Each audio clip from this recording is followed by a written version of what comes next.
MCU Secret Wars. If you've watched any of my content over the last 9 months and probably even longer, you've probably heard me talk about Secret Wars and how I thought Secret Wars was going to be one of the next big Marvel events. Well, yesterday we got a big, juicy confirmation that yes, indeed, the rights to Secret Wars characters and things from that story are being secured by Marvel Studios, which is the biggest hint yet that indeed the MCU Secret Wars is right around the corner.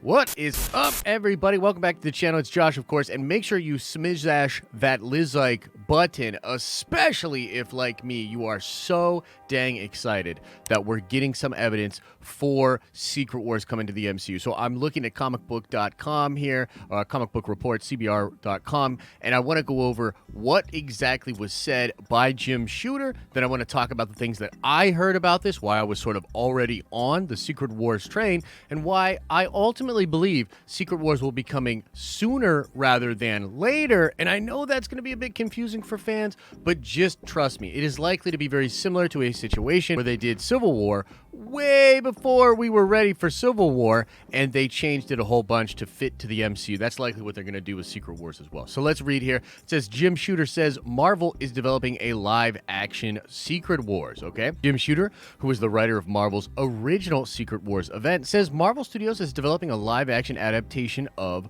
the project. The creator was a recent guest at MegaCon convention, where he was asked about the possibility of Secret Wars heading to the Marvel Cinematic Universe. While discussing how a money clown called him to offer $10,000 to write a novelization of Secret Wars, Shooter revealed Marvel Studios attempted to secure the rights to the story. It says here, this one clown called me from Marvel, Shooter said. He wasn't an editor, but some executive of property management, which was a little odd. He asked me if I wanted to write a novelization of Secret Wars. Shooter then claims he was sent a retroactive work-for-hire contract, which he ended up turning down. A follow-up call then came from a David Borgart, who wanted to apologize for the previous phone call. The new retroactive offer was for $10,000, though Shooter initially declined since he was fully aware his previous contract was work for hire.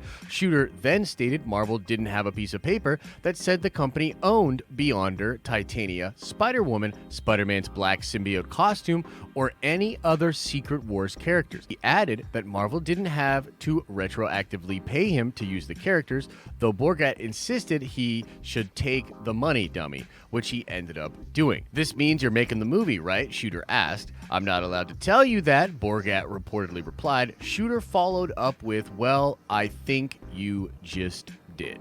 Okay, so pretty freaking wild. This, of course, made waves on the internet yesterday. A lot of different fans and nerds talking about this. And again, this is something that I have been talking about since Infinity War and Endgame times. And this is actually mostly to do with the Russo brothers. The Russo brothers are responsible for my sort of anticipation and my theory that Secret Wars was where they were going to go next. Now, before we go any further, I do want to talk about why this is the original Secret Wars that Shooter is talking about, and not the Jonathan Hickman 2015 Secret Wars, which I am actually more of a fan of and have talked about sort of at great length. But let's just check the Nerdvengers files real quick to talk about what the overall plot was for the original Secret Wars. In the original Secret Wars, the Beyonder, who's this cosmic entity, is literally just a fanboy of superheroes and their potential, and he takes a group of heroes and villains, teleports them to a distant, unknown world called Battle World,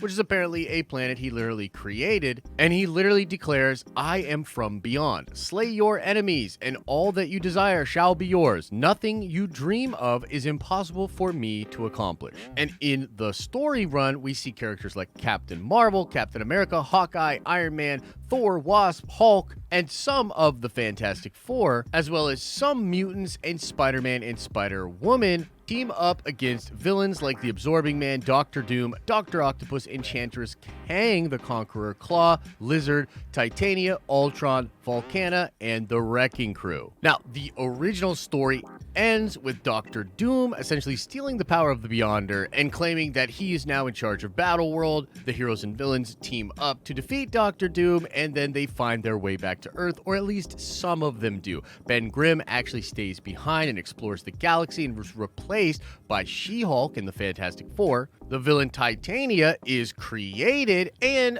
Peter Parker gets his black symbiote suit without actually knowing that it was a symbiote. Now, all of that seems really fun, and there were other versions of Secret Wars that took place in other comic runs and animated runs, and of course there is the very popular 2015 run of Secret Wars, which was created by Jonathan Hickman, which sees Doctor Doom actually saving the multiverse with the new Beyonders trying to destroy the multiverse. But Josh, what does all of this mean? Why did Marvel contact Jim Shooter? And come on, man, you really think they're doing Secret Wars? Yeah, no, I absolutely do. And I think the main reason, the main thing that you can take away here is that they contacted Jim Shooter to try to smooth things over for the eventual adaptation that they are going to do. We've been talking about some of the drama behind the scenes with Marvel and the comic book creators, like Ed Brubaker saying he wasn't properly paid for Falcon the Winter Soldier and he didn't even want to watch the series because he felt like he was taken advantage of. And recently there have been other articles talking about how sometimes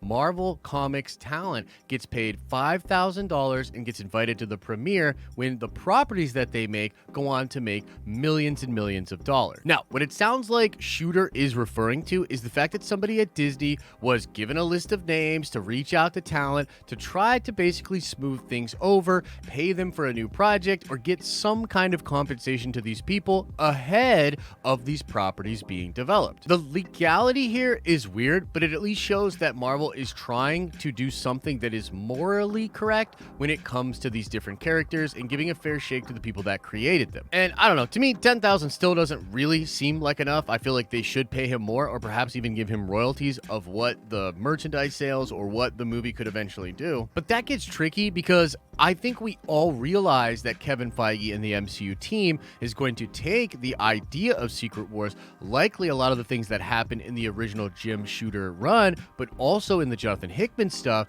and then change it all, adapt it to what the MCU needs, and do their version of Secret Wars. And even though it's not out there in the news, I absolutely think that Jonathan Hickman will collect a check as well, especially if they adapt a lot of his stuff into the MCU. And you will recall, because I've talked about it at such great length already, that in the year of 2020 and even in late 2019, there were a lot of rumblings about Secret Wars being adopted for the next big MCU event. In fact, one of the best insiders out there in the game, Charles Murphy, famously had a movie dated for 2024 which didn't have a title and simply had the keep a secret or shushing emoji. I actually talked to Charles Murphy on a live stream way back then talking about that, and he pretty much came out and said that, yeah, he was talking about Secret Wars with that date. So you might be like, okay, that's really cool. Secret Wars seems awesome. I'm here for it, Josh.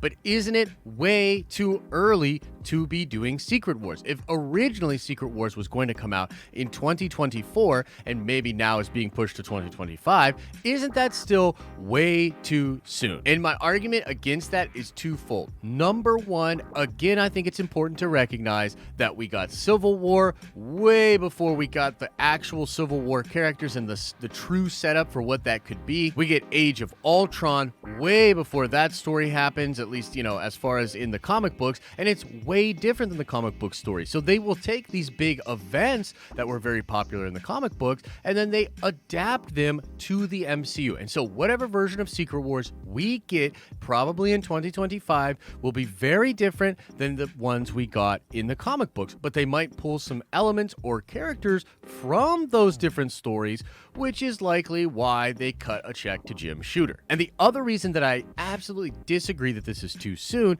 is the fact that we're going to start getting 10, 11, maybe even more Marvel projects every year. Guys, the MCU used to do 2 movies a year, and then I remember it being nuts when we got to 3 movies a year, and now we are literally going to get to a place where we're going to have 10 different MCU projects in a single year.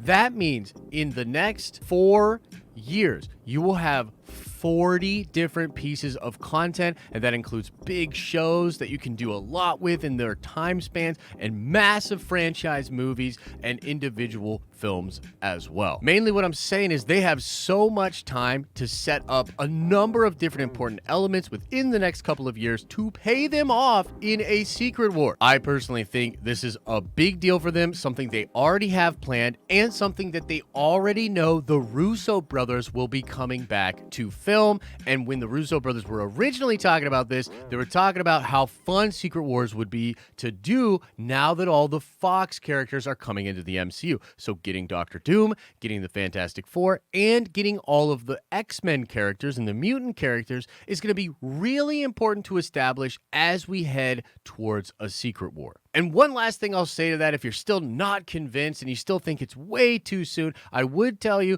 maybe we get just the first version of Secret Wars in 2025, and then we go back to the regular universe with a lot of different things changed, but there's no reason we couldn't have another Secret Wars. In a sense, this does sort of mirror what DC does with their Crisis or their Final Crisis events, where you can have that same kind of idea told many different ways throughout the publication's history. Let us know what you think about that. Make sure you like this video if you like the content. Subscribe to this channel if you want to see more nerdy videos from us pop up in your feed. Go check out the live streaming channel where we do a ton of streaming over there. And as I always say, I hope you are having an awesome and a nerdy day, and I'll see you in the next video.